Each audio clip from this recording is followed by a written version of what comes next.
நம்மளோட டேஸ்டியான star special biryani எப்படி செய்யறதுங்கிறத பார்க்கலாம். மட்டன் பிரியாணி செய்யறதுக்கு நான் 750 கிராம் மட்டன் எடுத்திருக்கேன். மட்டனை நல்லா க்ளீன் பண்ணிட்டு ஒரு 3 டைம்ஸ் வாஷ் பண்ணி எடுத்திருக்கேன்.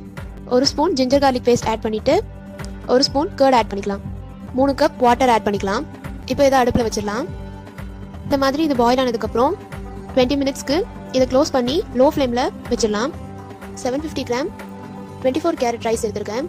பிரியாணிக்கு இந்த ரைஸ் ரொம்பவே டேஸ்டியாக இருக்கும். இது பிரியாணிக்கு தனி டேஸ்ட் அண்ட் ஃப்ளேவர் கொடுக்கும். இது ஒரு 3 டைம்ஸ் வாஷ் பண்ணிட்டு ஒரு 30 மினிட்ஸ்க்கு ஊற வச்சிடலாம். இப்போ பிரியாணி செய்யறதுக்கு இந்த மாதிரி ஒரு பாத்திரம் எடுத்துக்கலாம். இதை ஹீட் பண்ணிட்டு இதில் குக்கிங் ஆயில் ஆட் பண்ணிடலாம். இதோட கொஞ்சம் கீ ஆட் பண்ணிக்கலாம். ஆயில் ஹீட் ஆனதுக்கப்புறம் இதில் கட் பண்ண ஆனியனை சேர்த்துக்கலாம். இப்போ ஆனியன் கொஞ்ச நேரம் நல்லா ஃப்ரை ஆகட்டும். இப்போ ஆனியன் நல்லா ஃப்ரை ஆயிடுச்சு. இதோட கலரும் கொஞ்சம் சேஞ்ச் ஆயிருக்கு. இதில் கட் பண்ண மல்லி புதினா ஆட் பண்ணிக்கலாம். இது வீட்டிலே அரைச்ச பிரியாணி மசாலா. இதில் பிரியாணிக்கு தேவையான எல்லா இன்க்ரீடியன்ஸ் அண்ட் ஸ்பைசஸ் எல்லாமே சேர்த்து தான் அரைச்சிருக்கேன். இப்போ இதை 2 ஸ்பூன்ஸ் இதில் ஆட் பண்ணிக்கலாம். நீங்கள் ரெடிமேட் பிரியாணி மசாலா கூட ஆட் பண்ணிக்கலாம். 1 spoon ginger garlic paste add பண்ணிக்கலாம். அரைச்ச தக்காளி 200 கிராம்ஸ் இதில் சேர்த்துக்கலாம். இதை கொஞ்ச நேரம் மீடியம் ஃப்ளேமில் வச்சு தக்காளியை நல்லா வேக வச்சிடணும். அப்போ தான் பிரியாணி நல்லா ஸ்டிக் ஆகாமல் இருக்கும். இப்போ இதில் 1 கப் கர்ட் ஆட் பண்ணிக்கலாம். மிக்ஸ் பண்ணிக்கலாம். இது நம்ம வேக வச்சு எடுத்து வச்சிருந்த மட்டன். இப்போ இதை இந்த மசாலால ஆட் பண்ணிடலாம்.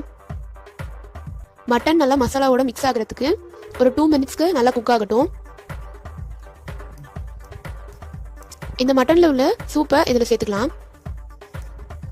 மட்டன் நல்லா மிக்ஸ் பண்ணி லோ ஃப்ளேமில் வச்சு கவர் பண்ணிடலாம். நம்ம ஊற வச்ச ரைஸை இந்த மாதிரி இன்னொரு அடுப்பில் நான் வச்சிருக்கேன்.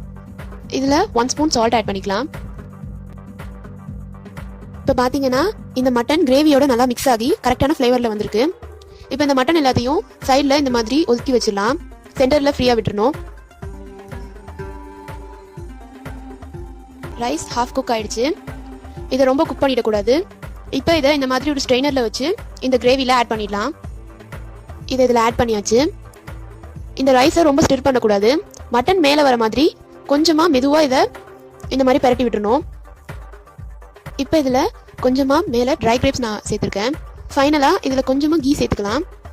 இது சேர்க்கறதுனால பிரியாணிக்கு இன்னும் நல்லா டேஸ்ட் கொடுக்கும். நீங்கள் இதில் பாதாம் அண்ட் கேஷ்நட் கூட ஆட் பண்ணலாம். பட் நான் அது எல்லாமே பிரியாணி மசாலாலேயே சேர்த்து அரைச்சிட்டேன். ஸோ அதனால் இதில் ட்ரை கிரேப்ஸ் மட்டும் ஆட் பண்ணியிருக்கேன்.